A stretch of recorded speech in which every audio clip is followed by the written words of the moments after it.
test has 3 parts, and in each part you hear a number of different extracts. At the beginning of the test, you will hear a beep sound. You have time to read the questions before you hear the extracts. You will hear each extract once only. You have to complete your answers as you listen. At the end of each test, you will be given 2 minutes to check your answers. Part A. In this part of the test, you hear 2 different extracts. In each extract, a health professional is talking to her patient.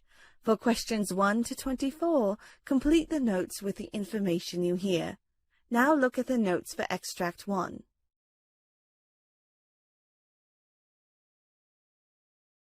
Extract 1, questions 1 to 12. You now have 30 seconds to look at the notes.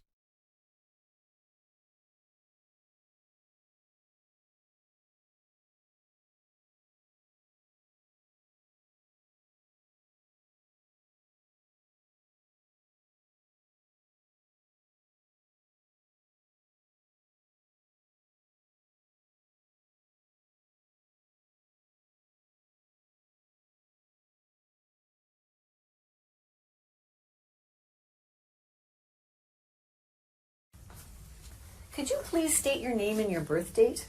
Why are you asking me this? Well, I just want to make sure that you are who I think you are. Well, that's a good idea. Ron Jones, December 15th, 1955. Okay, and this is really just a safety check just to make sure I've got the correct patient. And I do. My name is Sue, and I'm one of the nurses here. Pleased to meet you. Thank you. I'm going to just be asking you a few questions, a bit of a history, and I may be taking notes. It's just about that. So what brings you to our clinic today? I've got a cough, but I've had a cough for a while now. This past week, it seems to be getting worse, and I'm coughing stuff up. Some stuff. Can you tell me about the stuff you're coughing up or the sputum you're bringing up? It seems yellowish, but maybe sometimes greenish looking. And how are you feeling generally overall? Well, I feel a bit tired all the time. Okay. Are you having any fever or chills? No. No? Are you on any medications? Yes, I had been taking some antibiotics. Okay. They didn't seem to do much, so I stopped taking them. Okay, well, I'm just going to give you a little information. Antibiotics work best when you take the whole dosage. If you start and stop them, the bacteria might not be killed, and then it can come back and be a little bit stronger. And it's one of the medications where you should take the whole dose with, and it's usually only 7 or 10 days at a time, but you should take all of it. Oh, I didn't know that. Thanks for the information. Oh, no problem. Back to your cough. Are you a smoker? Yes, I smoked for a long time. Okay, can you tell me how many years of smoking that is? 2 packs a day, just about. And for how long? 35 years now. Have you ever thought about quitting? Yes, but it's really hard now. Yeah, I've heard that it is. I haven't experienced that, but I have some information on a smoker's helpline. Would you like to see that? Sure. What have I got to lose? Okay. Well, I'll give that to you before you leave. I know you've told me you don't have a fever, but I would like to take your blood pressure, pulse, your vital signs just before the doctor comes to see you. So is that okay with you? Sure. And I'd like to listen to your chest as well. Okay. Okay, good. Well, I'll get that ready. First, I'm going to take your temperature.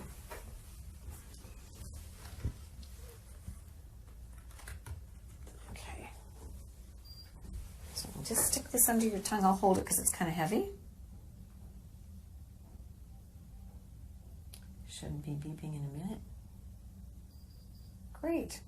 Okay. I'm just going to put this in the garbage.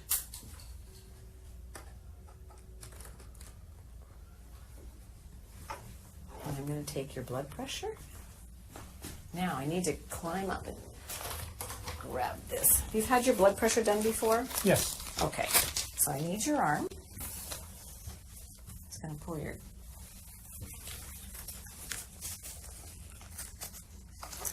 And I'm going to have to get my stethoscope. And have you had your blood pressure done before? Yes. Okay. Do you know what it is? No. No. Now I'll take your blood pressure.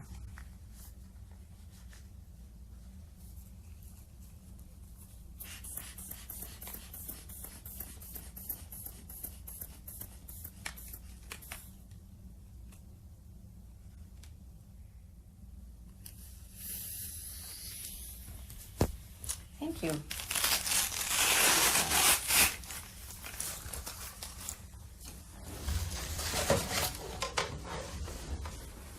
Now, lastly, I'll check your pulse. Excuse me.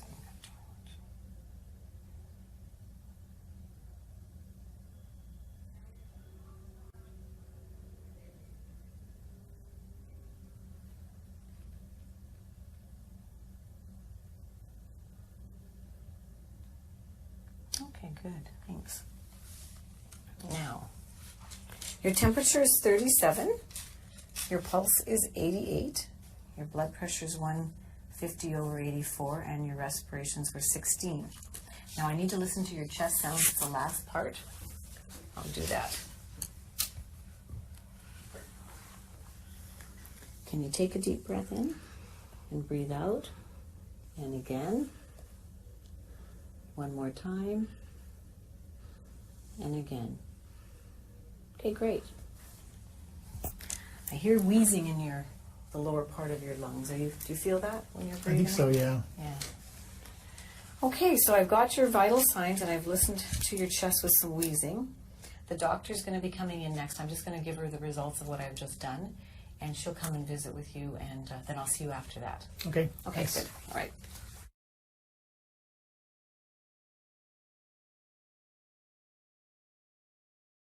Okay, I'm back. The doctor has heard the very same things that I heard.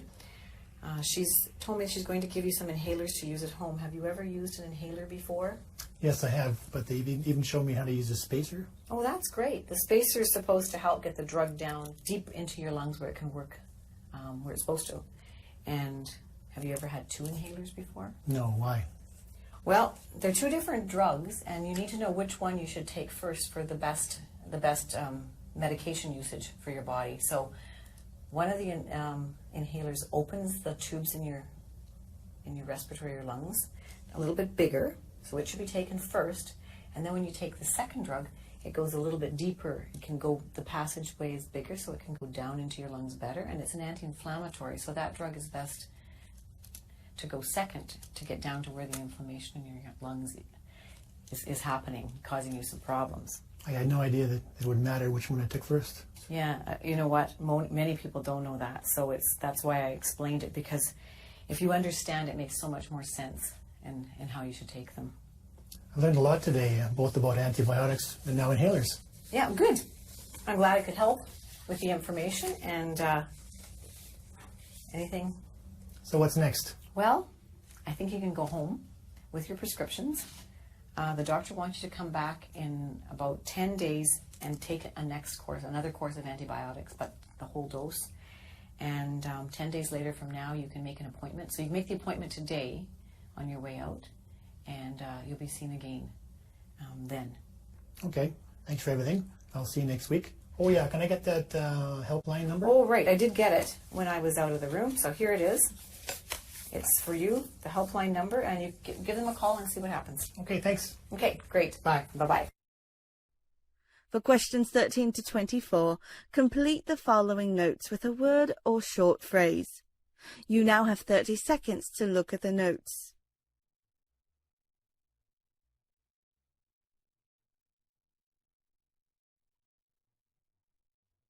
Mr. Murray, I'm Dr. Corbett. Nice to meet you. Yes, sir. Nice to meet you. Yeah, first time we've met. Yes. Yeah. Yes. So I understand you made an appointment for an examination. Yes, correct. And we're going to, a complete physical examination, I understand. Yes. And I'm going to ask you about why you came into that, but will you mind if I take a few notes just in case? No, that'll be fine. In case you got lots to tell me. Don't want to miss too much. That'll Is be that okay? fine. Good, good. So you made an appointment for an exam. When's the last time you had a physical examination? Probably 2 years ago. 2 years ago. Yeah. Okay. Well, tell me why you made this one.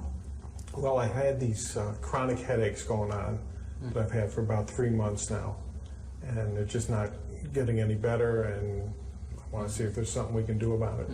So when you say chronic, you're referring to the fact that they've just been steady for 3 months, or they've been longer than that? Well, it started 3 months ago, and they're like every other day or so, and now I'm having them every day. And So you have no days when you don't have a headache? I have a headache every day. But at the beginning, it didn't seem to be quite as noticeable then for you. Huh? No. Describe the headaches. Where are they, and what do they feel like? They start at the back of my head here, and they kind of come up around my temples, I guess you call it, and into the front of my head. Sometimes they're throbbing. You know, other times they're not quite as bad. Yeah. So it's both sides of your. Yes. It starts in the back and comes up the front. Correct. Do you have a headache all the time, or does it just come in episodes? Well, I have a headache all the time until I take something. I take Advil and Tylenol that seem to help it, and that eases it up. Is it ever gone? Is it always something there? There's always something there. I always know it's there. It's just the intensity of it. I see. Can you tell me a little bit more about what you notice? For example, when is it the worst? At night, in the morning? It doesn't make a difference. Well, it doesn't make a whole lot of difference. When I don't get enough sleep, it's really bad. If I move my head in a certain way, or if I strain or stretch my head in a certain way, it seems Like to be what worse. way? Can you show me that? If I go like, you know, to the back, or if I'm, you know, bending over, just any exaggerated moves. Any exaggerated move makes It seems to make it worse. And if I don't take the Advil and the Tylenol, it seems to be worse. Makes it work too. I see. So this 3 months ago it started. It's both sides. It's in the back, and you can make it worse if you either extend or Yes. lean forward for too long. Is Yes, that the idea? just, I call them exaggerated head movements. Yeah. What happens when you're lying down? Does that ease it or make it worse?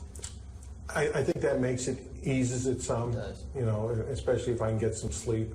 I see. It seems to ease it up some. So the act of lying down and sleeping doesn't make it worse. No, I wouldn't Makes it say. better, maybe. Yes. I see.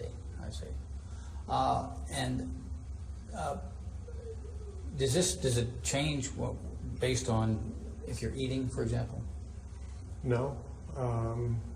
You know, Does eating make it worse or better? No, eating doesn't seem to So having a full stomach exasperate it. doesn't seem No. to bother it at all here, huh?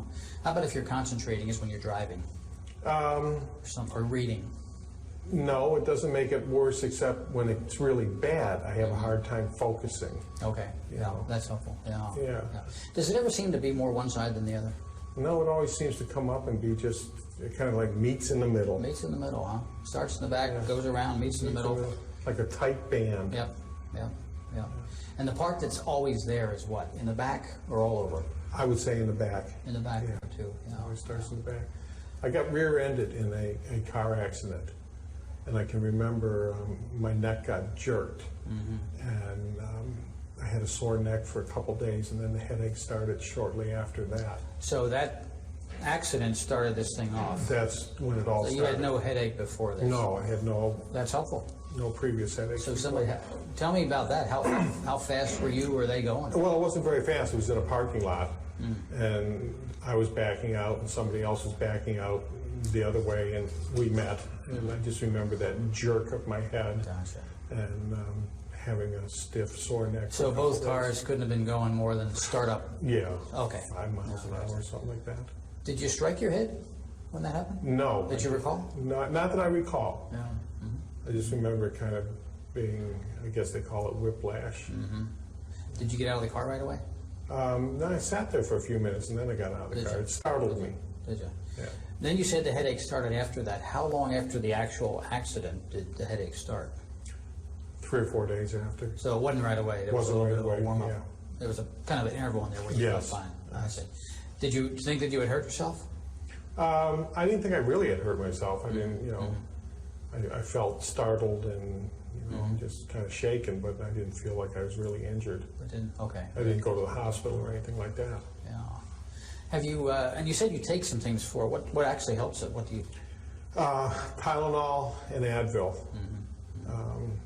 I take, I guess it's, How much do you take? I take a lot. I take 16 Advils, 4 tabs, 4 times a day, Wow. and I take, Self-prescribed? yes, 2 Tylenols 4 times a day. So I'm taking 8 Tylenol and 16. 24 pills a day. Wow. I take it you warmed up to that you weren't using that Right. every day. I started out I with see. less and it wasn't working, so I I just kept see. adding to it, and it does give me some relief. It's a lot of medication. It doesn't, yeah, it seems like too much. That's one of the reasons I came to see you. Good for you. Yeah. Does that mean it just keeps getting worse? The headaches just kept getting worse in the severity of them, yes. Yeah. That's a lot of medication. Yes. Before you had this accident, did you use those medications much, if at all? No, very seldom. No, never had to take that kind of thing with any regularity at all? No. Okay. Okay. I need to know, too, what else do you experience? Anything else? Does this make your body feel different or painful or uncomfortable in any way? It makes you feel stressed. I feel stressful with it. I can't sleep well. It's uncomfortable. Yeah. It's just kind of a nagging thing that's there all the time. Does it bother your shoulders, your arms? You feel anything down here? No, no. Strength? Pretty good. Tingling? No, no. Not really. How about just being able to use your arms in normal motion? Yeah, That's not disturbed at all? No, that's fine. I see. I see. Wow, so you had an accident. Took a couple of days for this thing to get to you, 3 or 4 days, but then it started bothering you and persist, and now almost has this stubborn worsening. Is that what I'm? Daily. Daily. What kind of work do you do? I work in a car dealership. I'm a service manager. Oh yeah. Yeah. So has this had an impact on your ability to just do your normal stuff? Well, again, it has in that it's uncomfortable. I feel stressed because of it. I'm able to do my job. I like my job. So you can do your work. Have you missed any days from work? I think I missed 2 days in the beginning, but I've been at work since then. I'm able to go to work, but I make sure I have my Advil and Tylenol with me. Other than that, I'm working. You sound like a great employee to me. To work through this kind of thing is pretty difficult. Well, I like what I do. I work on vintage cars on the side. I see. Yeah. I try to make it. I have a sense of what you're telling me. What's your diagnosis? I don't know if I did something to my spinal column back there. I don't know what you guys call it, but something happened when I got hit, is what I think. A jerk did something. Other than that, I don't know what it is. But you're fairly sure there was a couple of days in there where it wasn't obvious to you that there was anything wrong? Other than it just being sore. Okay. It was sore and stiff. But the headaches didn't start, like I said, until about 3 or 4 days later. So there was some discomfort right away. But you would call it more soreness or stiffness than an actual headache like you're having now. Okay. Right. Gotcha. Yeah. I need to know a few more things about the effect of this on you. How's your sleeping? Do you sleep okay? No, I don't sleep well at all. Why not? The headache, the discomfort. It's hard to get to sleep. I sometimes can get to sleep and then the headache wakes me up. So my sleep patterns have been totally disrupted. So how much sleep are you getting at night compared to what you'd like to get? Well, I used to sleep the night through, which was probably at least 8 hours. And I'm probably up 3 and 4 times a night now. Wow. And how long is that? I would call it a sleep deficit. How long has that been going on? Well, this happened 3 months ago, probably 2.5 months now. Because it wasn't as bad in the beginning, but they did just get worse. Did you consult with anybody else, or you've been just toughing this out on your own? Just been toughing it out on my own and trying to, hoping it will go away, but it's just getting worse. But you have been able to do your work, think, use your hands? Yes. Nothing disturbed in that way, huh? No. Gotcha. Anybody else know? Did your wife, are you married? Yes, I am. You've been talking to your wife about this? She certainly knows.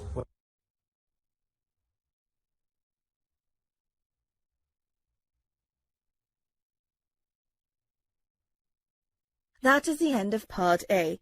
Now look at Part B.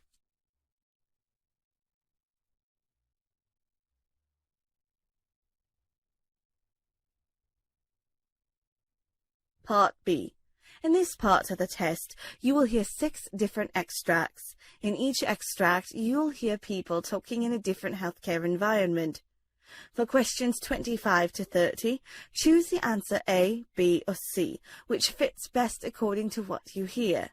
You will have time to read each question before you listen to the audio. Complete the answers as you listen to the audio. Now look at question 25. So, can I listen into the baby? Yeah, of course. And are you managing to do any exercise at all? Not really. No. And I go for walks some evenings, but not every evening. Well, walking's really good. Yeah. Yeah, you can practice on your back and put your hands down. And how many weeks are you now? 32. 32. Just right.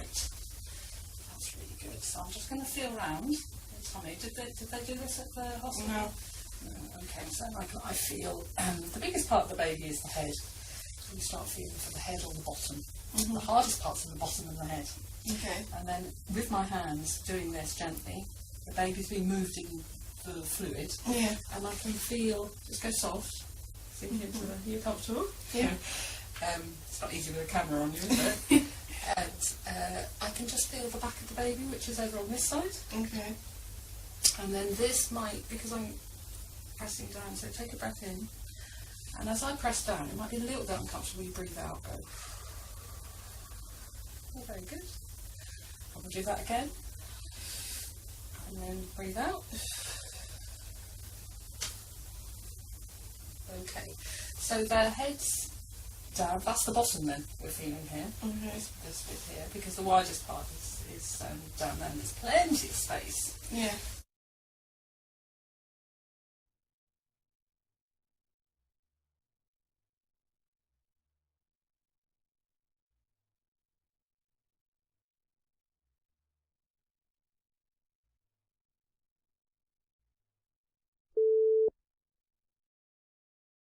You know, nurses often play an integral role in all of our lives. They're the comforters and caregivers in the best and worst of times. And this week is National Nurses Week, by the way. And Perry has a very touching story of a nurse and her patient. Yeah, well, Nicole Leroy has lived this story for the last year and a half, but it's just now being told. A stop inside the Little Clinic in the Hyde Park Kroger during her lunch hour one afternoon, and a chance meeting with the nurse working that day may have saved her life. This is a journey Nicole Leroy has been waiting a year and a half to take, back to see her nurse at the Little Clinic. Hi. Oh. How are you? Good. I just want to thank you. Jessica Smith, a family nurse practitioner at the Little Clinic, listened to Nicole, something several doctors hadn't done. You researched, you looked in your book, you tried to figure out what it could be. And a month later, I found out that I had cancer. Cancer, stage 2 Hodgkin's lymphoma. I'm 36 years old. I'm in the best shape of my life. You don't think it could happen to you. A diagnosis a year in the making. I've been to a gynecologist, a dermatologist, primary care twice. And each one of them told me that I was either just virus clogs in my lymph nodes, or that I was self-inflicting, or that I had depression, I had anxiety. But Jessica thought it could be serious, so she encouraged Nicole to keep fighting. She looked me in the eye and she said, you need to go follow up further. You need to go see your doctor again. You need to push.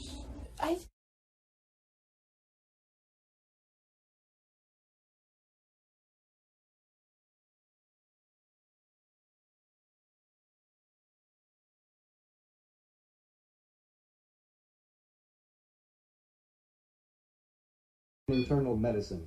So you as a doctor may be seeing dozens of patients in a single day. How will a system like this affect your day?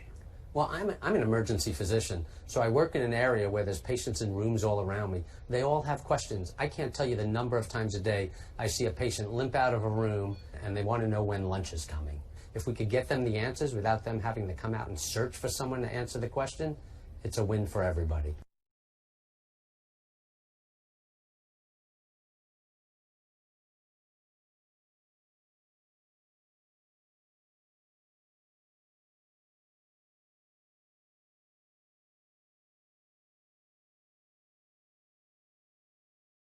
These devices are incredibly simple. There's just 2 buttons on it that you need to know about. The first one is the green one, which says on and off, and that's the first step. Stage 1, turn it on. Call emergency medical services now. It tells you exactly what to do. Remove all clothing from chest and stomach. Peel off the pad labelled 1. Now we've got the pads on the patient's chest. The next thing is the device will analyse the rhythm and recommend a shock if appropriate. Patient. Shock advised. Stand clear. Press And it's asking me to press the button to give the shock. shock delivered. So that's the shock delivered. Now what will happen is that you'll carry on doing CPR if appropriate, and the machine will go into a cycle then when it reanalyses and gives further shocks if need be. But all you need to do is just listen to what it's telling you. Begin CPR now. And this one's even got a little button that if you press it, it'll give a sound prompt so you can get your CPR at exactly the right rate. Trust me, if I can work one, so can you.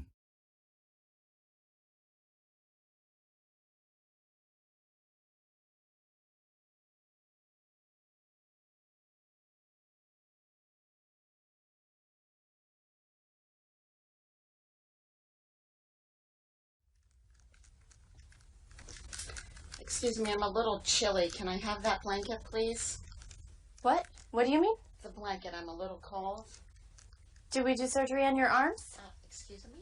Did we do surgery on your arms? No, but I'm in a lot of pain. I want to see you go grab that blanket and pull it up. There is no reason why you can't pull that blanket up. I have a lot of back pain, though. Can I have some medication? Well, you're supposed to be in pain. You had surgery, so you're going to be in some pain. Hold on a minute. I have a lot of pain, though, ma'am. Okay, I'll be in a little bit.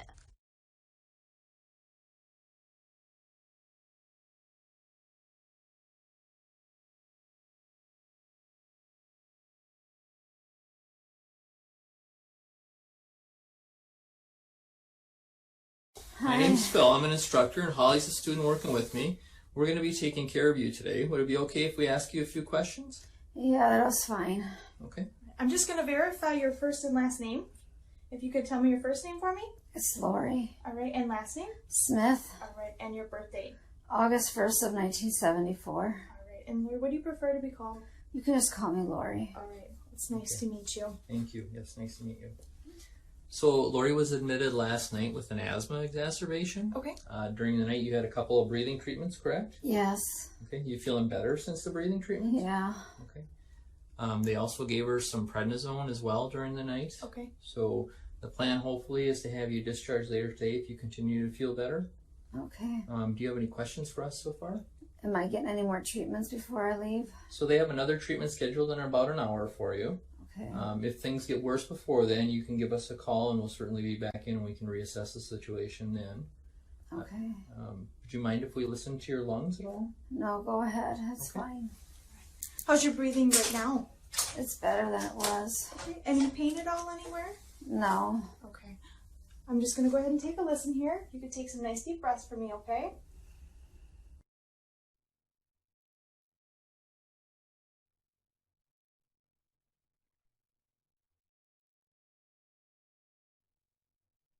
That is the end of Part B. Now look at Part C.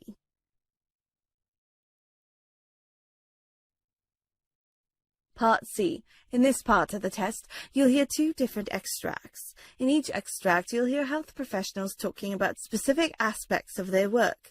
For questions 31 to 42, choose the answer A, B, or C, which fits best according to what you hear. Complete the answers as you listen to the audio. Now look at Extract 1.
I wrote a prescription for antibiotics. I did want to talk to you, though. I'm a little bit concerned looking through his chart at how many ear infections he's had recently, and I noticed that you had checked the box that someone's smoking in the home, so I was wondering if you can tell me a little more about that. Well, it's just me and him, and I do smoke.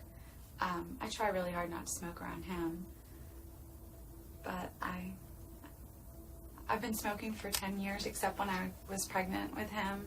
But it's so stressful being a single mom and having a full-time job, and so it's just, that's why I started smoking again. You have a lot of things going on, and smoking's kind of a way to relax and de-stress. Yes, yeah. Some people have a glass of wine, I have a cigarette. Sure. And it sounds like you're trying not to smoke around him. Why did you make that decision? I know it's not good for him. I mean, I've read those things about ear infections and asthma and stuff, but other kids have ear infections and their parents don't smoke. So on the one hand, you're worried about how your smoking might be affecting him, and on the other hand, you're not so sure if it's really the smoking that's causing these problems. Right. Yeah. I mean, he doesn't have asthma. He hasn't had a lot of other problems that his other friends have. So, and I've thought about quitting before in the past, but I just don't see how it's possible right now. What made you decide to quit smoking when you were pregnant? Well, he was inside me and we were sharing everything, and I knew that he would get some of that, and I just didn't think I could live with myself if something happened to him. Right now, though, it feels almost too difficult to even manage or even to try. Yeah, exactly. How were you successful when you quit before? I don't know. I think about it now. I don't even know how I did it. I just did it. You know, I just couldn't imagine like him not being born or going into labor early and him having problems and stuff like that, all the stuff that they talk about with women who smoke. So that was just enough to say, okay, you know what, I'm not going to risk that. Mm-hmm. So the risks were so scary then that you were able to stop, but yeah. They don't feel as scary to you now. No, I mean, we're two separate people, and like I said, I try really hard not to smoke around him. I'm pretty good about that. I don't let other people smoke around him. So You're doing the best you can do. Yes. Yeah. Okay, but it sounds to me too like part of you really does want to quit. Yeah, I know that I need to, and I keep every new year I say, okay, this year I'm going to quit smoking, but then something happens and it just doesn't. It's on your to-do list. It's just not making it to the top. Yeah. If you did decide to quit, on a scale of 1 to 10, where 1 is not at all confident, you don't think you could do it, and 10 is you feel pretty certain that you could, where do you think you fall right now? Probably like a 5. Kind of in the unsure area. Mm-hmm. Like, I know I've done it before, so I know I can do it, but at the same time, it just seems really hard, and it's not the same situation. Well, what made you say 5 rather than 2 or 3? I know all the ways it's bad for me, and I don't want him to grow up thinking that it's okay to smoke. I don't want him to use any kind of, I don't want him to chew or anything like that. So I know I need to, especially before he gets old enough to understand what mommy's doing, but I just don't know if I can do it. Okay. So it sounds like you have a lot of reasons why you'd like to quit. You have been successful quitting in the past, and right now you're just feeling a little bit hesitant about your ability to do it. Yeah. Where do you think we should go from here? I don't know. I'd like some help. I just don't know what kind of help I need. Sure. So. Well, if you'd be interested, that's something I can definitely talk to you about. There are a lot of new options that can actually help people be way more successful in their attempt at quitting. There's different medications you can try. I don't like medicine. Okay. There's also a lot of support groups and classes that you can take where you have other people to go through it with you, and sometimes just having that support can be a big part of it, especially for people like you where smoking is such a stress reliever. That sounds nice, but I'm not sure if I have the time for all that. Sure. It feels like something that would take up a lot of time and maybe not fit into your life. I wonder if we could talk about some options that might fit into your life. That would be really nice. Okay, well, if you're willing, then we could set up another appointment where you could come in and we could talk more about that. I would like that. That would be great. Great. Thank you. Sure.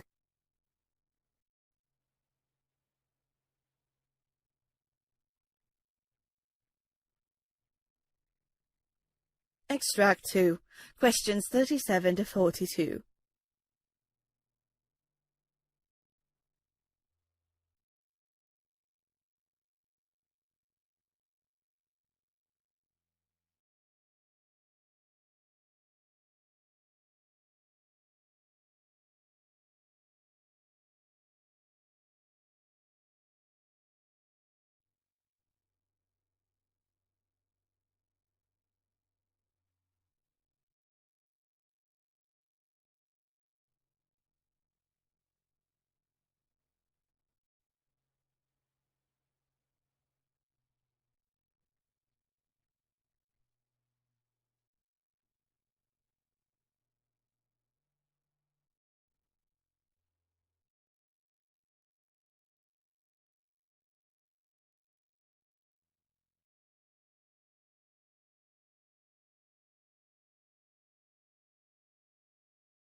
Here on the Health Report, we cover all sorts of research. The Mediterranean diet, what fat is right for you, how much salt is safe, diets to protect you from diabetes, early death, heart disease. So this next segment is actually a bit perturbing. We're being told that almost all this research is wrong. Yes, John Ioannidis is Professor of Medicine at Stanford University, and he says the scientific approach taken by nutritional researchers is nowhere near rigorous enough, and we have to go back to basics if we're to learn anything significant about how diets impact health. Thank you for inviting me. Now, we've had you on lots of times before, talking about various things and demolishing a few iconic areas of health and research. You're arguing that nutritional research needs radical reform. On what basis do you say that? Well, there's clearly a factory of papers being produced in nutrition epidemiology in particular that don't meet very high standards of credibility. The type of research that is being done in nutritional epidemiology, it's not an issue that there's bad scientists involved in it. You know, maybe excellent scientists are involved in it, but the odds of getting it right are extremely small. Let's look at that in a moment, but you quote in your paper some really bizarre conclusions that you might come to from if you'd believed past nutritional research. Do you want to just tell us some of those bizarre findings and the relation to either longevity or shortened lifespan? Most of these studies are not experimental. They're not randomized. They're just observing people who report what they eat, and they take that seriously, that this is reflecting exactly what they ate, which is one major assumption. Second, people take these behaviors and these numbers as causal, which means that they look at the numbers and they translate them to an effect of these nutrients or of these foods on mortality. And then they also make another assumption that these risks are applicable to the entire lifespan. So then, let's take a number like 15% relative risk reduction in mortality or 15% increase in survival, which is a typical number that comes out of these studies. And this is the number that is the summary of all the data, for example, on what is the benefit with eating 12 hazelnuts a day. If you translate that to a gain in survival, you take 80 years, you multiply that by 15%. This looks like a 12-year gain in survival just by eating 12 hazelnuts a day, or literally one hazelnut a day would give you one more year of life as a benefit. It's a ridiculous calculation. It is not so, of course. Even if you believe that one of these foods or one of these nutrients or a couple of them may be important. It's impossible to believe that every single food, every single nutrient will have such tremendous benefits or such tremendous risks. So you get there because of there's multiple levels of unreliability. Is that what it is? That essentially the food diary is unreliable, they're not controlling for other factors such as education and other environmental factors properly, and they all conflate together to give you bizarre results? Is that what's going on? Exactly. It's a problem at multiple levels. It's an extremely difficult field to study. And it doesn't mean that observational studies, that epidemiological studies get it wrong all the time. In many other fields, the problems are much more straightforward. For example, we know for sure that smoking is killing zillions of people. It will kill 1 billion people in the next century unless we do something. But the effect of smoking is huge. The risk increases 20-fold if someone is smoking for getting lung cancer. But just to challenge you on that, whilst we're confident in smoking, why are we confident in smoking and not in coffee? Because there have been no randomized controlled trials of getting people to smoke and other people not to smoke. I mean, so that's still on observational studies, is it not? The major difference with smoking is that the effect is tremendous. We're talking, as I said, of a 20-fold increase in risk of lung cancer, 10-fold increase in cardiovascular disease. Many other diseases have tremendous increase in risk. For each single nutrient, each single things that we eat or drink, the effects, even if you take these studies literally, are much, much, much smaller. And based on what we know from some randomized trials that we have done, the effects are pretty much close to null, if not exactly null. I mean, it's very likely that they're exactly null, which means that it's a complete waste to even try to pursue them any further. What about... We cannot really use epidemiology to study a relative risk of 1.01. We can do it to study a relative risk of 20, which is what's the case for smoking. And just to dissect that out for people who don't know the statistics, is that 1.01 is, there's no effect, 1.01 is just tiny, whereas 20, an effect of 20 is 20 times the risk. So 1.01 is just a little bit over what would be normal and probably within normal limits. So what about eating patterns? I mean, you yourself have been involved in trials of the Mediterranean diet. So I think that eating patterns, in theory, might be able to get you a little bit of that complexity of all these nutrients interacting together. But even those are very difficult, if not impossible, to study within an observational context. Again, you have most of these problems operating. Number one, you need to ask people what type of eating pattern they're following, and responses may be accurate or very often may be very inaccurate, especially if you try to recall what you ate and tell what you're doing. Just try it to yourself and see whether that information would be reliable. The second problem is that you still have extreme complexity among all these nutrients. We have over 200,000 different foods that you can combine in different ways. There's no clear eating pattern that each one of us is following. We follow different eating patterns in different periods of our lives and different days even. And it also changes all the time. If you superimpose the way that we react to all of these chemicals that we digest, our metabolic profile, also our genetic profile might affect how we react. Circumstances, our environment, socioeconomic factors that dictate what we decide to eat or not eat, and what we do or don't do with our life at the same time. It's an extremely complex system.